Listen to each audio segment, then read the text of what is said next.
much, Meg, and thank you to Claude for your invitation. And it's a great, particular thank you for accepting me as a member of your honorable association.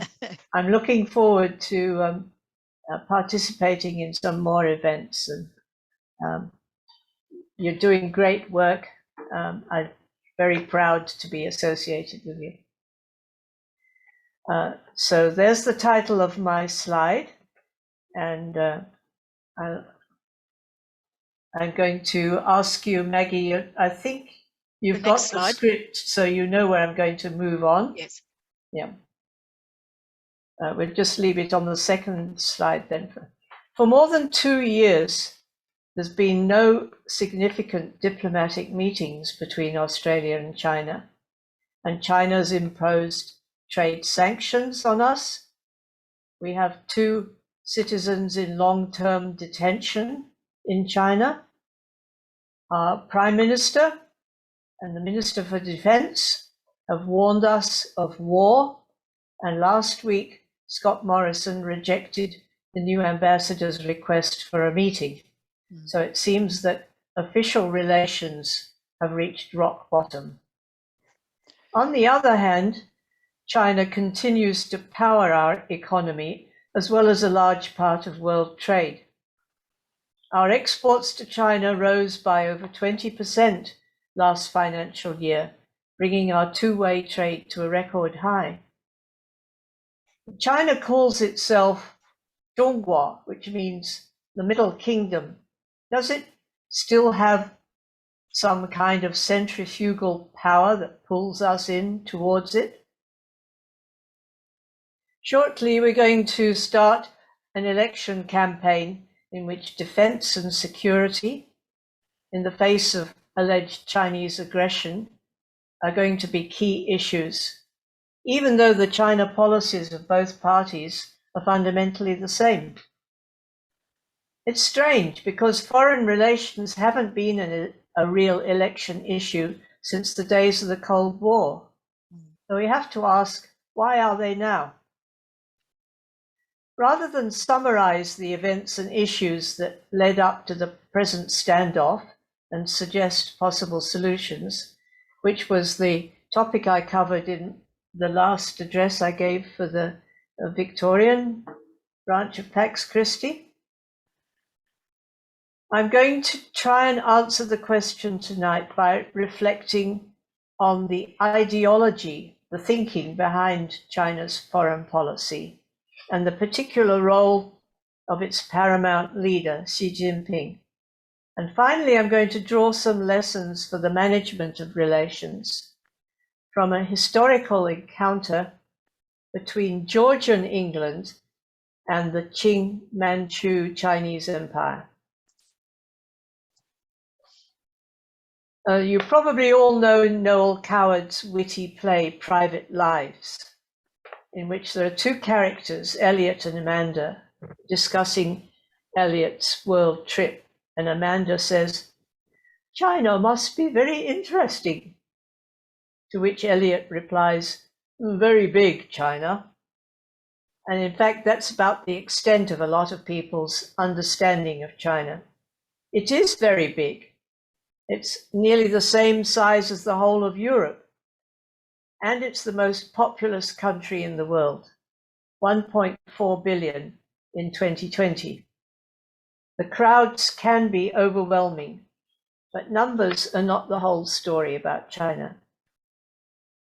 China has a rich and glorious cultural history. There is extraordinary diversity and richness within its borders. From Tibet in the southwest, Xinjiang in the west, Siberia in the northeast, to the borders of Myanmar, Thailand, and Vietnam, as well as Hong Kong and Taiwan. There are so many regional, cultural, and economic centers, and each one of them has their own proud history and tradition. It's the role of the central government to try and hold them all together in one unified country. That's how the imperial system worked in history, and that's how the Communist Party rules today. It is an autocratic system, or you might say a dictatorship. Here in Australia, we also have a large country, plenty of geographical space and ideological room too for a range of opinions and lifestyles. Our culture is easygoing and generally, I say, tolerant of diversity. We treasure our democratic governments and our independent legal system. Ultimately, if we don't like our politicians, we kick them out at the next election. And that disposes us to reject other people's authoritarian systems because they're antipathetic to our own values. Again, as a middle power, we are fearful of rising great powers. The historian David Walker has called Australia an anxious nation. We feel stranded on the brink of Asia, even though regional trade and people-to-people exchanges are blossoming. When you add a fear of autocracy, race, and anti-communism to the feeling of being stranded, we can see that our government's China's policy trades on this kind of mixture. Just looking back briefly, it wasn't always like this. In fact, our policies towards China have changed a lot since 1972, when we recognized the People's Republic, and particularly in the last 20 years, even as China has grown as an economy. The Keating government proposed that there should be greater integration. The Howard government shored up the ANZUS alliance with the United States. The Rudd government tried to modify the Chinese dictatorship through rational discussion. The Turnbull and Morrison governments institutionalized measures to contain Chinese expansion and are now reinforcing strategic and defense alliances with what they call like-minded countries. Of all of these, the present cabinet are the most ignorant of China and indeed of Asia generally. They look more to New York and London, to the Anglophone nations. None of them, in fact, speak an Asian language. So China's increasing economic might, we go back one, thank you. Oh, that's the next one, yeah. China's increasing economic might is common knowledge. It has been growing at over 10% for 30 years. That is, it doubles in size every 8 years. It's now the second largest economy in the world. And it is, just by comparison, 10 times larger than Russia.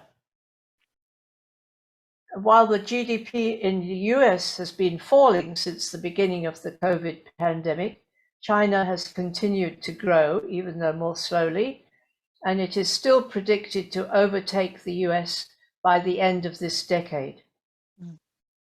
Once it was cut off behind what we called the bamboo curtain, but it's now a powerhouse of international trade. And the most important thing it is that it's trade and its diplomatic relations with the Western world that have been driving this growth. As its economy has grown, so has its international clout. It plays an important role in the Security Council and in the bodies like the World Trade Organization.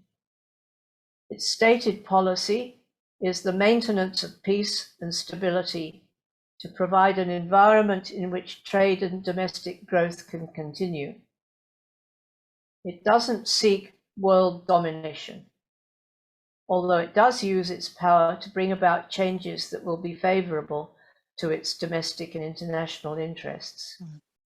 It is this and the speed of its rise that understandably give other countries cause for concern.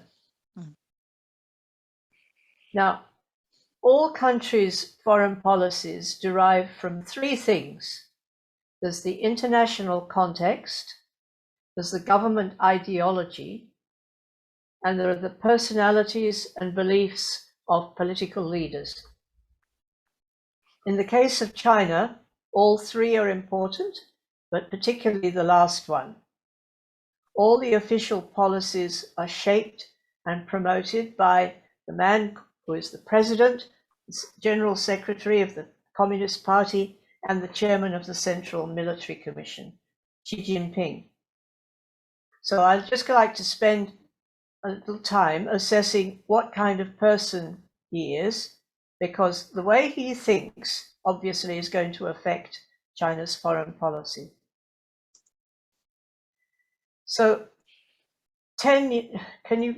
we've got the slides a bit muddled up. Do you mind staying? We've skipped one. So would you mind going back to the China Dream one, the previous one? Okay. Because this one will come on a little bit later there.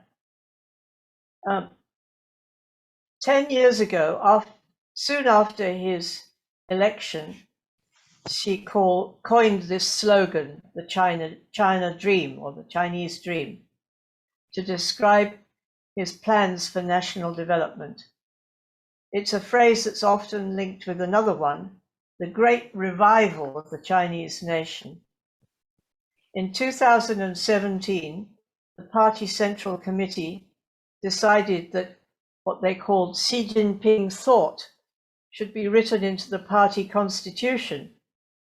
Now, the essence of this thought is that China will follow its own path and that its government will be based on what he calls the core socialist value system, which is an alternative to what he regards as Western values that don't accord with Chinese. Before he rose to become a leader, Xi was already described as pragmatic, serious, cautious, hardworking, down-to-earth, and low-key. I'd just like to quote a few words from the Washington Post, written in 2011, which was the time that the then Vice President Joe Biden was preparing to visit China. And in that article, they quote some things that Xi had written in provincial newspapers, because he was then a provincial leader. So I quote, in one column, Xi railed against officials who display, quote, the haughty manner of feudalism. In another piece, he criticized what he called eggheads, who he described as some party cadres who read books without applying the knowledge. And he wrote, we should try to link the theory up with reality and to do things in a down-to-earth way. Otherwise, he said, it would be just like putting out a pretty flower pot without planting the flowers. In another essay against graft, she said that transparency is the best anti-corrosive. And as long as we follow democracy, go through a proper process and avoid black casework, fighting against corruption won't become some empty words. So these words from Xi are in fact deeply Confucian, and it's these same Confucian values that you find in all the party and government documents from China, including those relating to foreign policy. So now if we could move on to the next slide, thank you. Let me tell you a little about Confucian ideology. Well, Confucianism is founded on the belief that human nature is essentially good.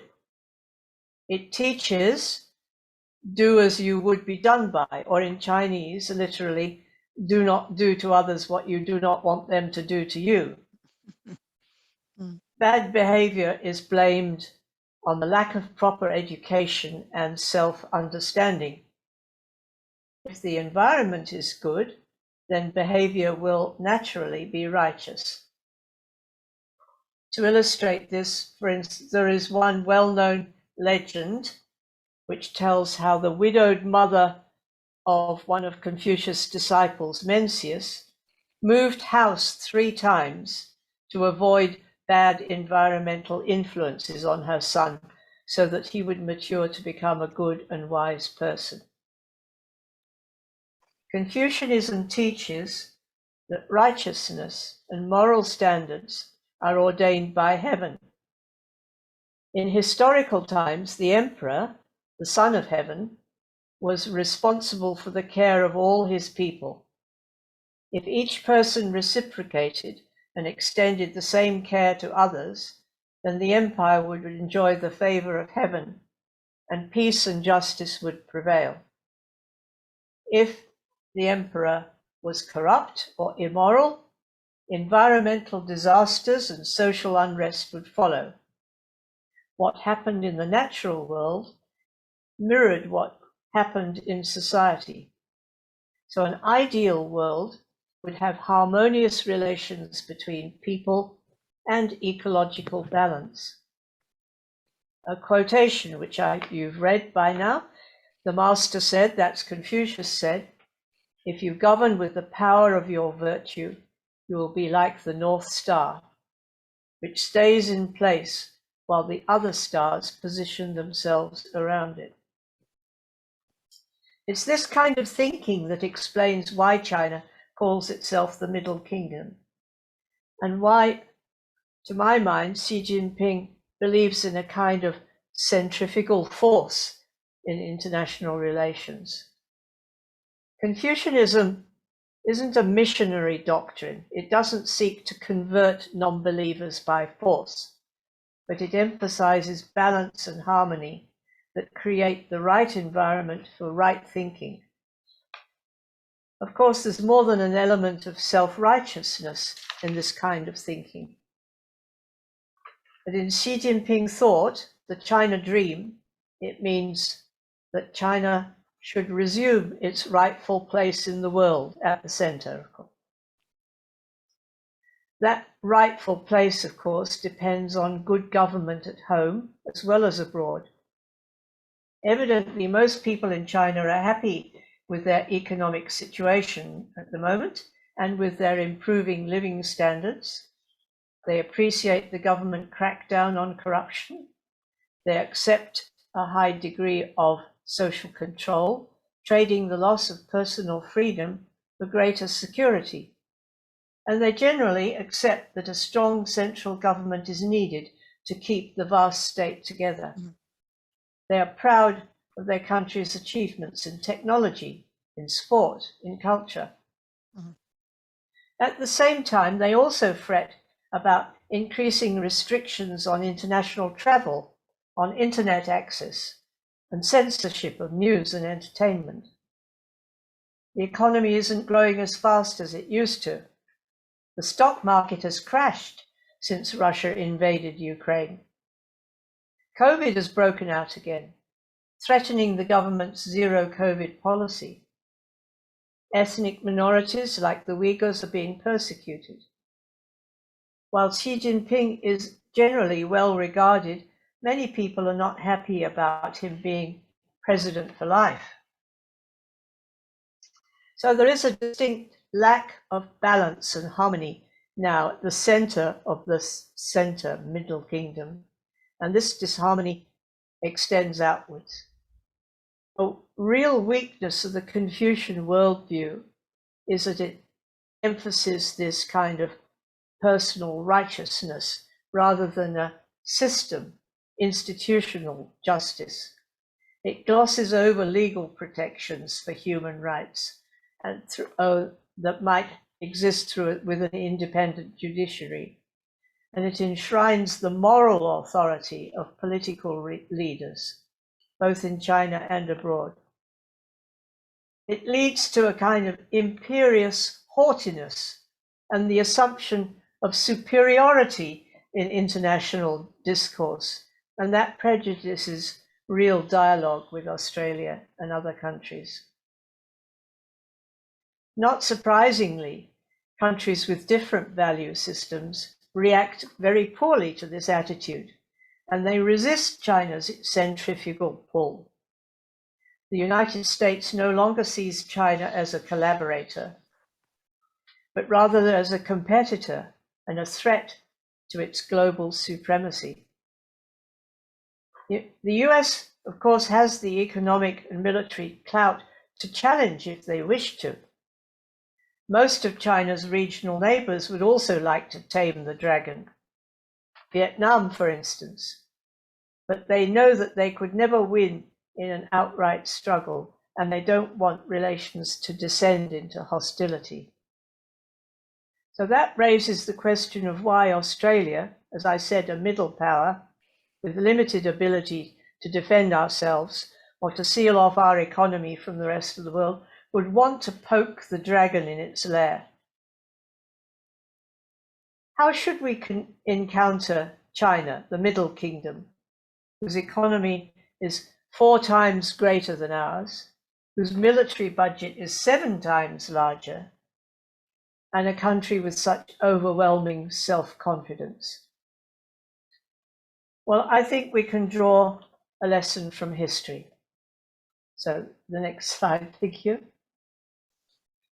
In the year 1793, Britain sent an expedition to China, hoping to open up profitable trade routes. It was led by Lord Macartney, a very distinguished diplomat. The mission comprised 700 people and lasted 2 years, but ultimately it returned empty-handed. Macartney was received by Qianlong, the Qing emperor, in his imperial summer resort. Many gifts and pleasantries were exchanged, but the British mission failed to conform to China's expectation of how vassal state representatives should behave when they are sending tribute to the court. Macartney refused to kowtow. You know, that good word means to actually prostrate yourself and knock your head on the ground before the throne, which was a ritual that was expected of officials and visitors and supplicants. Qianlong later wrote to King George, "Our celestial empire possesses all things in prolific abundance and lacks no product within its borders.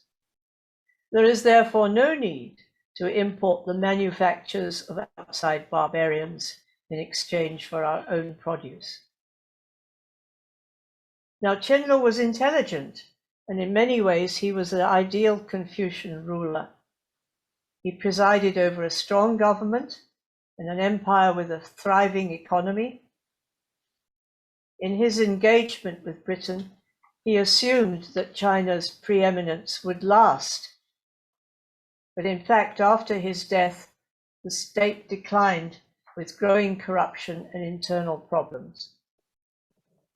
His opposite number, George III, ruled over an empire that stretched from India to the Americas, and he was equally sure of Britain's lasting prosperity.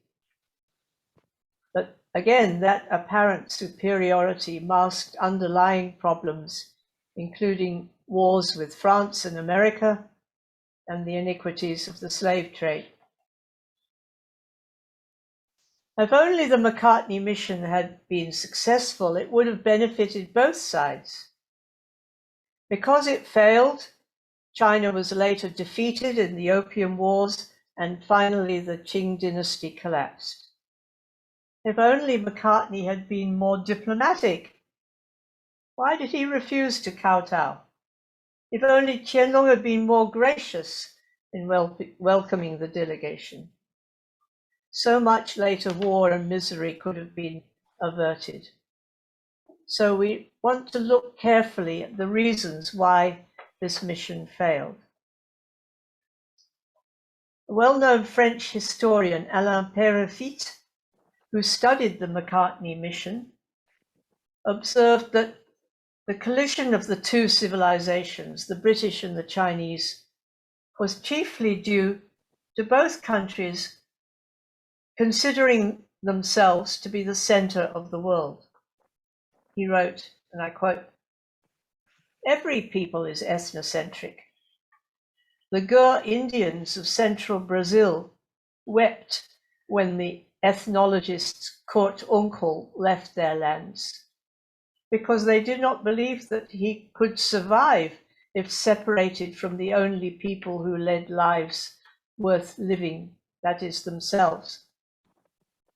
But rarely has any nation carried this defect as far as China has. Neither Britain nor China was self-aware enough to tackle the domestic problems that ultimately threatened their futures.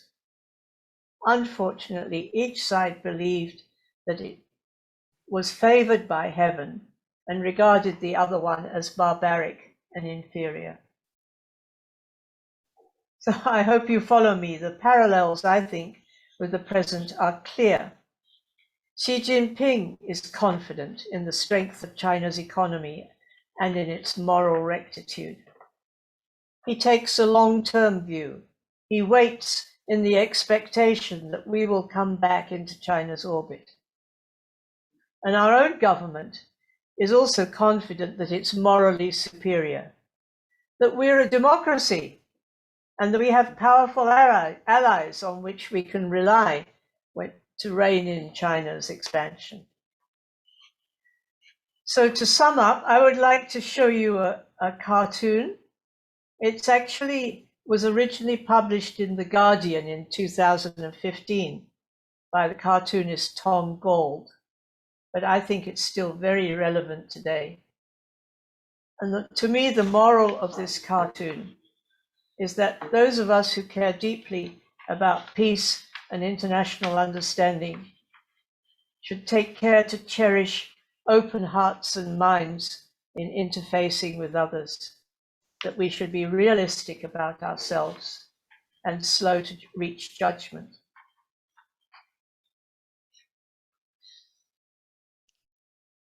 Okay, thank you, Jocelyn. I'll return. Thank you very much, Jocelyn. I feel suitably educated, probably needing more, but do you mind if I open the opportunity for participants to ask questions? Of course. Of course. Okay. So please indicate by raised hand. So we have one question already from Keith. Go right ahead, Keith. Good. Thanks very much, Jocelyn. It's a fascinating presentation. How do you feel about the feeling that Xi is acting now so impatiently compared with his immediate predecessors going back to 1969? Because he's worried that China will grow old before it grows rich, and therefore he has to act now rather than wait until, say, 2049, because he's just running out of young people. The young people they've got would much rather have a new car rather than acquiring a baby. Yeah, well, I do think that evaluation of Xi that was written, 10 years, more than 10 years ago, is still valid. That he is a person who is pragmatic, serious, cautious, hardworking, down to earth, and low key.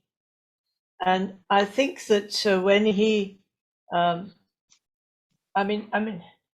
let's say, no leader is totally secure. So part of a leader's ambition is to ward off rivals and to remain in the position that they're in.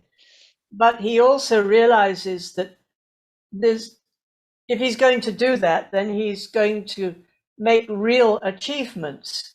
He's not just going to stay in power by, killing off all the possible rivals or putting them in jail. And he does have real objectives, which are for the development of China as a technological power. He sees that China not only has money, but should develop to be a center of science and technology to rival America or Europe. And he also has stated, and he stated this right at the beginning of his term as president, for reunification with Taiwan. I think he's very serious about that objective. I don't think it's something that's, either of these things are issues that have just come up in the last couple of years. It may be simply that the international press has woken up to them and focused on them, but they were there. They were stated right from the beginning. Thank you. Who else, would anyone else like to ask Jocelyn? Barbara, you're unmuted, you go ahead. Thank you. Thank you, Jocelyn, for your succinct analysis. On the basis of that, I reflect that we in the Western world, but particularly in relation to us in Australia, tend to think democracy is the be-all and end-all of managing our society, and anyone else who doesn't come near it is a hopeless case and is trying to live impossibly, and that we've got all the right tokens or moves or something like that. What can we do to help Westerners understand that we are all struggling to learn how to live a good life in the world thereover, and also to stop being so presumptuous as to believe we've got the main answers. Yeah. Barbara, I couldn't agree with you more. I think that's fantastic. I'm reminded, you know, those people who was it who was asked about, you know, the views about Christianity, and said, you know, it's a great system, great religion, but it hasn't yet been properly put into practice. Gandhi. That was Gandhi. Gandhi, yeah, thank you. Well, I think the same could be said about democracy, you know. Yes. It's a great system, but, you know, I mean, the United States prides itself on, you know, as being a leader of the free world, but you know, they have major problems with their democratic system, as do the British, as do we. You know, it's a bit like, you know, those people who are in glass houses shouldn't be throwing stones. Okay, would anyone else like to, Claude and then Abbas? Claude, unmute. Thank you. Jocelyn, thank you very much for your presentation. And I wanted to bring up the question or the issue of AUKUS, the Australian, US, UK so-called, it's not a treaty as such, but that amalgamation of three countries. I've been concerned about the fact that they are three countries that have impacted on China in the past, and they're still trying to do it at the present moment. And I don't know how you want to respond to this, but the thing is, I feel that if I was Chinese, I would think that, you know, these people have humiliated us in the past, and what are they trying to do now? Yes, well, it sort of hit all of us rather suddenly, didn't it, last year?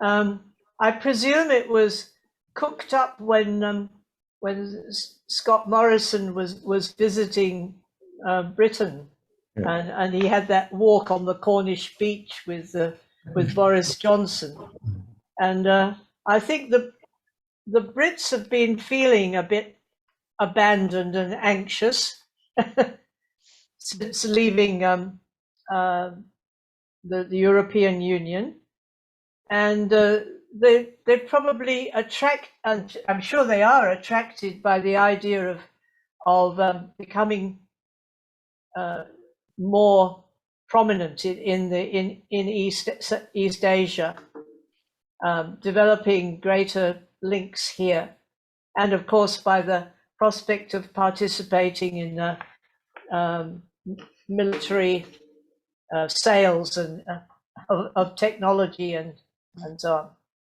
So I don't know, but I mean that's my theory about how AUKUS came about, and I think it's anybody who was how it will work if if the US goes back to a Republican government, and what their policies will be towards China and Taiwan. It could be very dangerous being tied into that kind of relationship. Thank you, Jocelyn. Abbas, would you like to unmute and... Thank you. Thanks, Mac. It's a lovely presentation, Dr. Chey. It's a very good presentation. But somehow I'm really not understanding. Trade between China and Australia is very close to 245 billion. And if you see the COVID time, Australian trade, world trade was reduced roughly about 13%. Out of this 13%, only affected China was 3%. So if you see what I'm trying to say, that if you go to Woolworth, you go to Bunnings, you go to the Kmarts, go any shopping center, half of the center is filled with the Chinese stuff. There was an issue of the problem of the tissues from China, and you know what has happened in Australia during the COVID time. Now, first of all, I do not understand the failure of the diplomacy, why Australian government is not able to handle this matter diplomatically. That's the one thing. Second thing, on the other side, I see that some other countries, Australia is making a very good relationship only because of the coal and all this defense weaponry exports and technology transfer.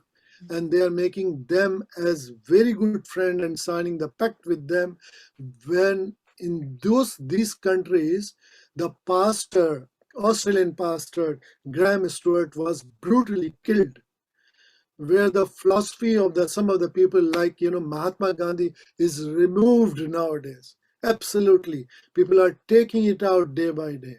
And our government is making good relationship, and they are really not talking about the diplomacy. Third thing, what Cloud was talking about, Russia and Ukraine.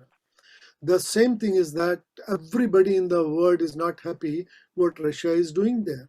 But country like Australia should not jump just straightway like that. There should be some diplomacy. At least we could have made a way to create a peace there between the Russians and Ukrainians. No, we haven't done that.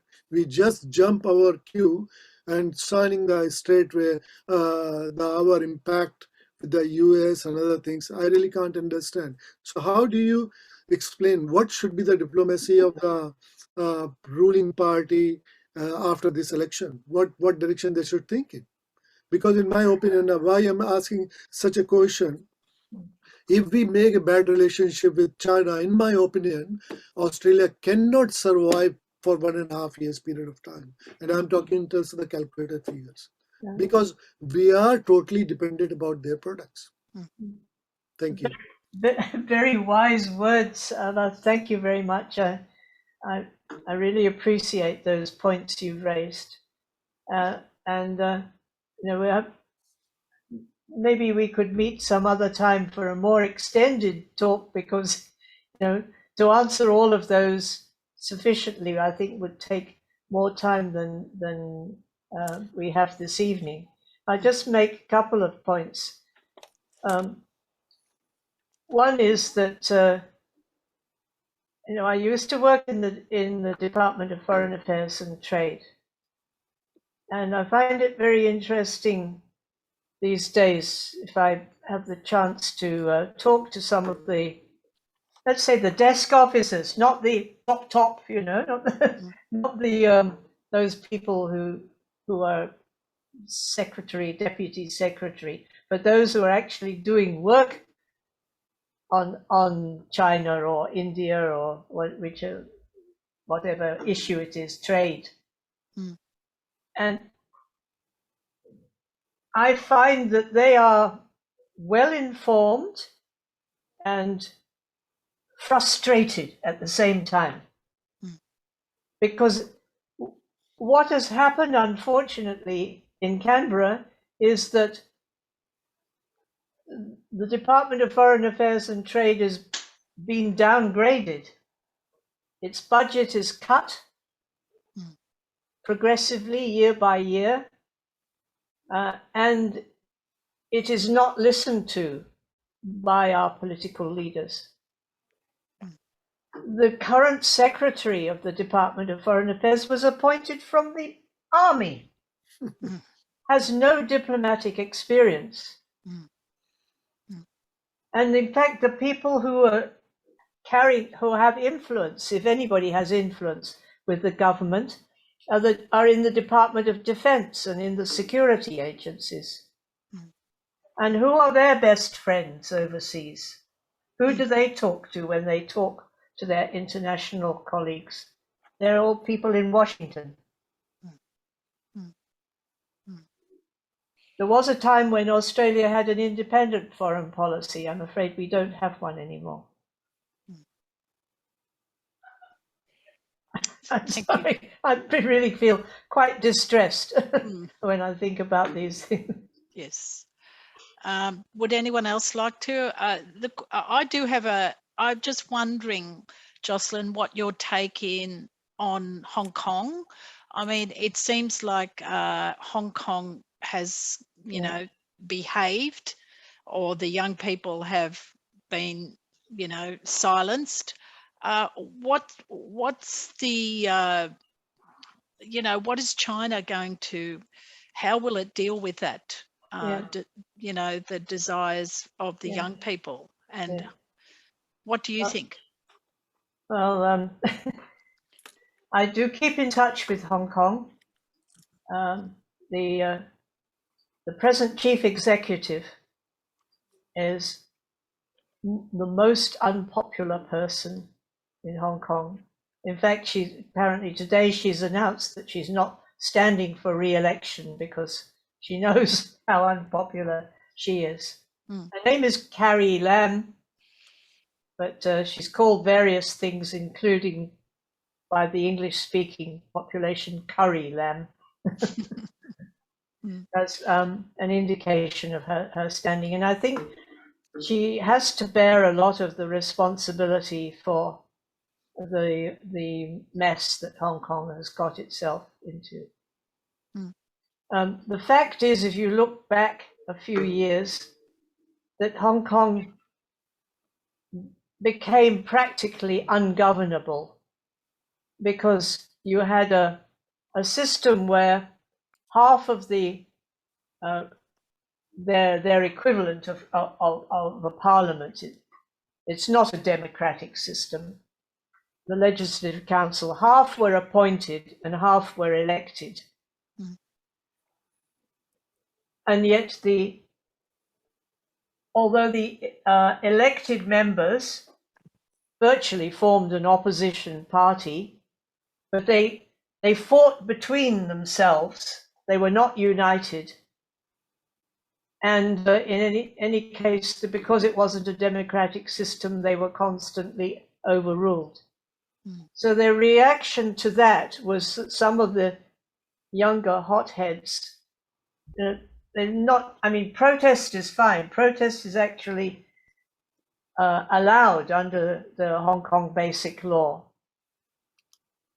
But the equivalent of the storming of the January 6th event in America also took place in Hong Kong. You know, that the protesters smashed the glass windows and set fire to the parliament itself, and you know, they went too far, in fact, and as I say, they didn't listen to, they didn't have a moderate force that might have pulled together the opposition and made it a credible alternative to the government party. So it's very sad what has happened. The result of this disunity and chaos was that the mainland stepped in. You know, there was in particular a security bill which they should have been passed by the Hong Kong Parliament. They committed to pass it, but it was constantly defeated and wasn't passed. So in the end, Beijing overruled the local government and passed a national law, which took precedence. Thank you, Jocelyn. I think Keith and Caesar, maybe if Caesar, you can speak now, unmute, and then Keith, okay? Sorry. Caesar, you have to unmute. Thanks, Jocelyn, for a wonderful paper. You finished your presentation with this impasse between two powerful forces, the Chinese emperor and the British emperor, and raise the question, if each one had done this or that, so much would have been avoided and averted. And it's a good parallel for what's happening today. We have two forces again caught in an impasse. On the one hand, you have this, this whole business of exceptionalism of the West, the mandate they seem to have to do what they're doing. And on the other hand, you have from China, the whole Middle Kingdom understanding, and of course, complicated with the age of humiliation. These are two very powerful forces in terms of how they impact the mind. I feel very pessimistic in the sense that for any progress to take place towards peace, somebody or the other would need to take the first step. But these powerful ideas, I believe, and I fear, are keeping each of them from taking that step. It's something that we have to think about what we can do, but what should we do?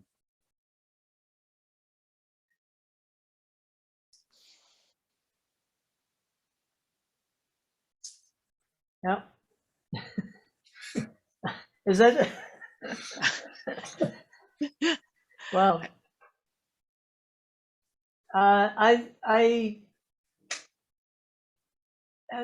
get it. You're asking me to comment, and I'd love to give you the answer. Say, we do this, that will fix everything. But in all negotiations, it's a question of who makes the first move. It's the first move, isn't it? That's the crucial one. And I think that nothing will happen now until after the elections.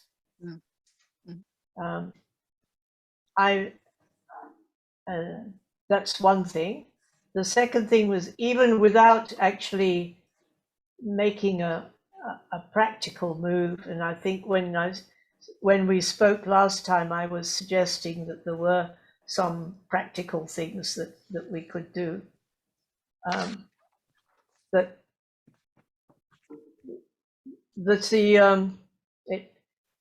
think that it could be that China would make the first move. It doesn't necessarily have to be us. I found it very interesting with the Chinese new ambassador, as reported in our press, said we should meet halfway. But what I heard is that when he was speaking in Chinese, and what the Chinese journalists there picked up, it was much more positive than saying just meet halfway. He was saying we should be moving, So I think maybe even China might make the first move.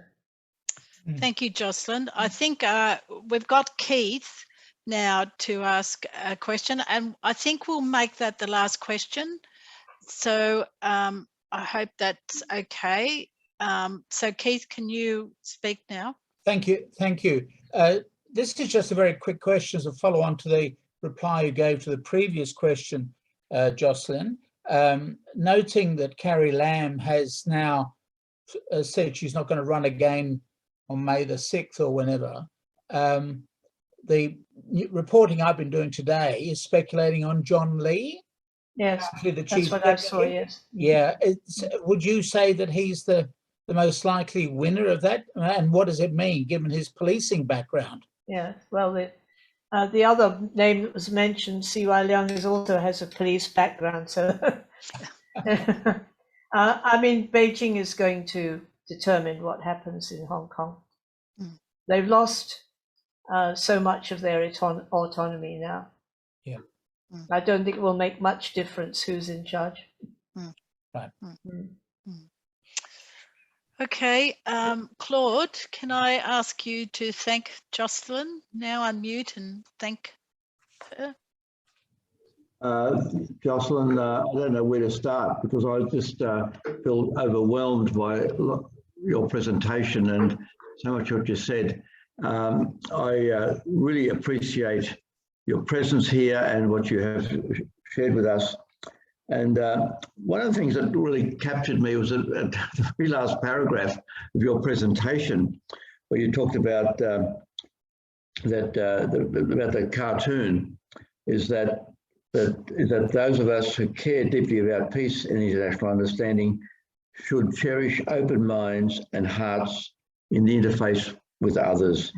And someone brought up, I think it was Keith, I'm not sure now, brought up the invitation by the Chinese ambassador to connect with us, to talk to us, to reach out to us, which was slapped down. And I thought that was a pretty, we go on about protocols and that sort of stuff, but I thought this was a gesture, that was denied. And so I've been very concerned about the whole way in which we talk about China, which we relate to China, and so on. And I think you have in your presentation opened up for me different ways of looking at it. I'm really grateful for your presentation because we need to hear that narrative, and it's important for us as a peace organisation. And if we're going to have peace, we need to be always on the lookout for the different perspectives and understanding of where people come from, and where and I'm aware of Chinese history and the abuses that they've and the humiliations that they've suffered, and I'm sure they're not going to allow that to happen anymore. Look, I'm talking out of my ignorance here, Jocelyn, but I did learn a lot tonight, and thank you very much. And I want to thank also, if that's okay, Maggie, just thank everybody for being here with us tonight. It's been a great gathering and sharing, and I'm really pleased for people who've joined us from other states, and and I see Joan Kennedy there too. She's from Victoria. Hello, Joan, and other people who I can't see, and Barbara and Rita and Caesar and so on. But thank you for your presence here, and let's hope that we'll find a new convener next year. And and Jocelyn, we'll be in touch, and I'm rambling here, but thank you very much for your presence here. Thank you, Claude.